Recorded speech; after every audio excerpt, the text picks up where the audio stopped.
자, 이번 시간에는 승계취득을 배워보겠습니다. 원시취득은 없던 권리가 생기는 것이고, 승계취득은 있던 권리 이어받아. 우리말로 승계한다, 이죠? 승계한다. 그래서 승계취득의 대표적인 것이 매매지, 매매. 아파트를 삽니다. 원래의 주인으로부터 사죠. 그러니까 승계돼 있죠. 건물 지으면 원취득이죠. 그래서 승계취득은 매매가 가장 대표적입니다. 권리를 이어받는다는 거. 원취득은 없던 권리를 취득한다는 거. 승계취득은 상대적이다. 다시 말해서 원래의 권리자는 소유권을 잃고 새로운 권리자가 취득하죠. 상대적입니다. 자, 보시죠. 승계취득은 전주, 무슨 소리죠? 앞주인의 권리나 하자가 승계되는 것입니다. 보시면 전주, 앞주인의 권리, 하자나 제한이 후주, 뒷주인에게 이어받는 거, 이어지는 거, 그게 승계된다. 이런 것이 있고요. 승계취득은 첫 번째가 이전적 승계입니다. 어렵잖아요. 이전합니다. 이전. 우리말로 해서 이해되는 것은 제가 설명하자면 이전한다. 어렵지 않죠? 또 하나는 설정한다. 설정한다 쉽죠? 저당후 설정, 지당후 설정. 이게 저당권을 설정한다 하더라도 우리 집 소유권이 넘어가지는 않잖아요. 그러나 매매하면 넘어가죠?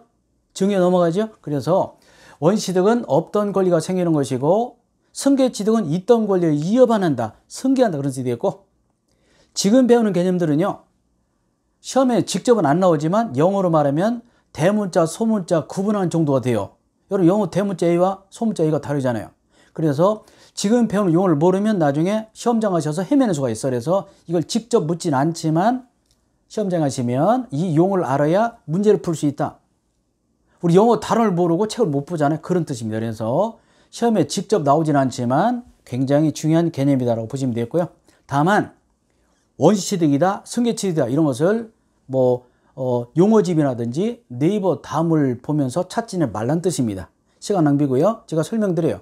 우리말로 설명드리는 것이 훨씬 더 쉽습니다. 여러분, 책은 문어체로 되어 있죠? 구어체로 되어 있잖아요. 그래서 어렵기 때문에 책을 보는 순간 법이 멀어집니다. 일상생활에서. 그래서 그냥 편하게 생각하시고 수업을 들으시면 문제 푸는 데 지장이 없다. 일단은 이해를 해야 문제 풀 거 아닙니까? 이해를 해야? 이해가 되지 않은 상태에서는 아무리 외워도 안 이어져요. 그래서 암기를 해야 최종적으로 시험을 칠 수 있어요. 시험장에는 사인펜만 가지고 들어가잖아. 책이 없잖아요. 머릿속에 있어야 돼요. 그러나 암기를 하기 위해서는 무대표로 이어서는 안 되고 어떻게 된다고요? 자, 이해를 하시면 암기가 좀 쉽다. 그리고 이해를 하시면 암기가 오래 간다. 이렇게 보시면 돼요. 그러니까 너무 공부에 스트레스 받지 마시고 그냥 차근차근 보시면 되고요. 제가 몇 번 다시 말씀드리지만 저를 믿고 따라오시는 분들은 제 말씀이 맞는지 틀린지는 10월 달에 시험을 보시고 나면 알 수 있을 것이고, 여러분들이 바로 그 산정이 될 것이라고 생각을 합니다. 자, 보이죠? 이전적 승계는 이전되는 거죠.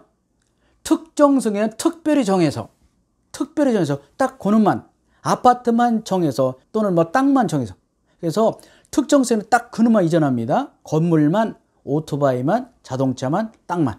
특정. 증여도 마찬가지죠. 딱 그놈만 주는 거예요.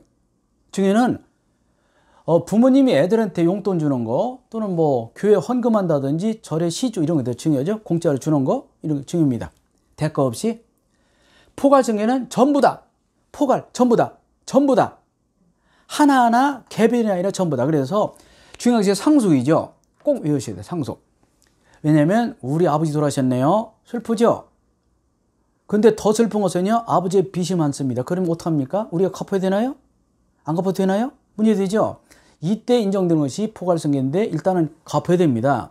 우리 아버지가 남긴 자산이 많으면 상속인들이 아들, 딸, 부인이 나누면 돼요. 좀 분쟁이 있다 하더라도 일단 나누면 됩니다. 손해는 안 봐요. 그런데 아버지가 가진 재산이 빚보다 훨씬 적어요. 빚이 더 많아. 빚을 승계받습니다. 문제되죠? 그래서 또 배워둘 게 있습니다. 자, 일단은 매매 증여가 특정 승계이고, 특별히 정해서 그놈만, 땅만, 건물만, 오토바이만, 또는 자동차만, 이렇게. 그래서 증여 공짜로 주는 거. 상속 합병. 합병은 중요한 건 아니지만 A 회사와 B 회사가 합병해서 C 회사가 되었다면 C 회사가 A 회사, B 회사의 건물과 무슨 직원을 모두 다 승계받습니다. 그런 것도 있고요. 포괄유증은 유언으로 포괄적으로 증여하는 것인데 이것은 나중에 배우지만 상속과 동일합니다. 그래서 지금은 자, 녹색 처리한 거 특정 승계 매매 증여 포괄 승계 상속합병을 반드시 외우시고 외워야 됩니까? 외워야 됩니다. 물론 나중에 시간 지나면 외우게 돼요. 그런 자꾸 외우시고 그냥 우리가 입에 발린다 그러죠. 구구단 외우듯이 특정 승계 매매 증여 포괄 승계 상속합병을 외우시기 바라고 앞으로 많이 나옵니다. 특정 승계 매매 증여 포괄 승계 상속합병이 있다 말씀드리고요. 설정적 승계는요. 이전과 다르죠. 매매하면 소유권 넘어가죠. 상속 넘어가죠. 그러나 설정적 승계라는 것은요. 아파트에 저당 잡히고 돈 빌려 썼다. 그렇다고 해서 아파트 소유권 넘어가지 않잖아요. 나중에 빚을 갚으면 저당 떨어져 나가죠. 소유권은 가만히 있습니다. 그래서 설정적 승계라는 것은요. 소유권이 이전되지 않습니다. 그냥 아파트에 저당 설정했다가 빚을 갚으면 저당 떨어져 나가죠. 소유권은 가만히 있어요. 물론 경매당하면 소유권을 잃는 경우가 있죠. 이런 것이 있다는 거. 그래서 법률 용어로서는 우리가 일반적으로 매수인 상속일 많이 쓰죠. 매수인 상속일 우리가 쓰는 말이죠. 얘도 법률 용어는 맞습니다. 그런데 매수인을 다른 말로 무슨 말을 한다고? 특정 승계인 또는 특별 승계인 상속인을 뭐라 한다고? 포괄 승계를 말 씁니다. 뜻이 뭘까요? 포괄 승계라는 것은 아버지가 돌아가셨다. 그러면 아버지의 재산과 빚을 모두 다 포괄 전부 다 재산만 나누는 것이 아니라 빚도 또 않기 때문에 보통 재산이 많으니까 별 문제 되지 않죠. 재산으로 빚을 갖고 나머지는 가지면 되지만 그러나 재산은 1억인데 아버지가 사업하다가 망하셔가지고 빚이 10억이다 큰일 났잖아요. 그러면 재산은 나누고 싶지만 빚쟁이도 쫓아올 거 아닙니까? 어떻게 해야 돼요? 그럼 갚아줘야 됩니다. 억울하지 않나요? 이때 억울하면 법에 호소하면 됩니다. 법이란 것은 약자 편에 있어요. 법이 없으면 무법천지 되고 강자판이죠. 약자는 보호받을 수단이 없어요. 아까 제가 사회법 말씀드렸잖아요.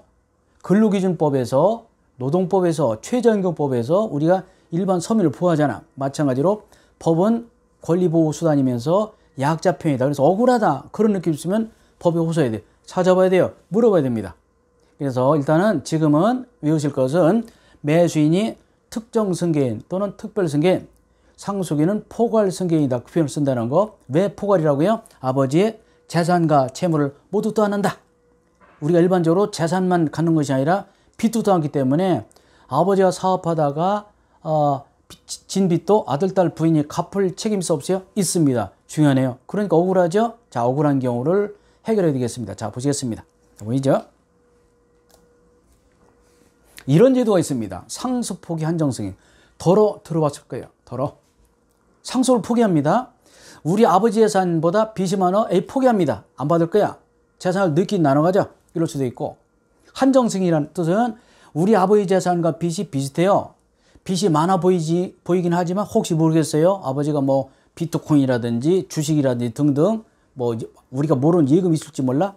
그러면은 섣불리 상속 포기했다. 혹시라도 아버지 재산이 훨씬 많다. 그런 경우는 상속 포기 외에는 그 재산을 어디로? 국가로 귀속합니다. 따라서 우리가 나눠갈 수 없어. 상속 포기는 간단합니다. 법원에 포기 신고서 쓰면 돼요. 한정 승인은 또 내용을 적어야 되기 때문에 좀 복잡은 해요. 어찌됐건 상속인들 입장에서는 돌아가신 분의 재산이 많더라. 그런 거 문제되지 않은 빚이 많은 것 같다. 그런 경우는요. 빚이 확실히 많다. 그러면 포기하고 나와버려. 상속 포기. 재산이 1억인데 빚이 10억이면요. 1억도 너희 가져라. 그러면 빚쟁이들 10억 채권자들이 10분의 1씩 나눠겠죠.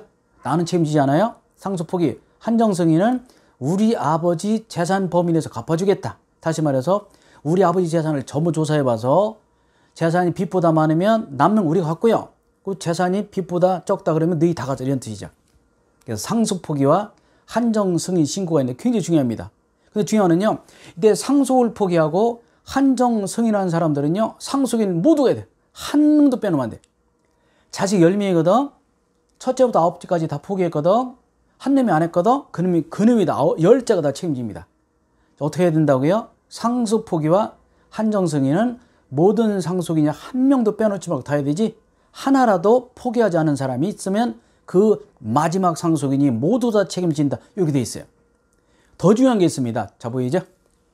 상속 포기라는 것은 상속인은 상속 개시 있음을 압니다. 돌아가셨어요. 상속 개시라는 것은 자, 사망 시에 개시되는데 사망한 날이 아니라는 거죠. 다시 말해서 우리 아버지가 돌아가셨어요. 내가 외국에 체류하는 동안은 몰랐습니다. 이미 1년 전에 돌아가셨거든. 해외여행 갔다가 인제 왔습니다. 그러면 지금이라도 포기하면 돼요. 얼마 이내? 3개월 내. 돌아가신 날짜가 언제라 하더라도 내가 우리 아버지 돌아가신 사실을 알면서 얼마 이내? 자, 3월 이내에 포기돼요. 자, 보이죠?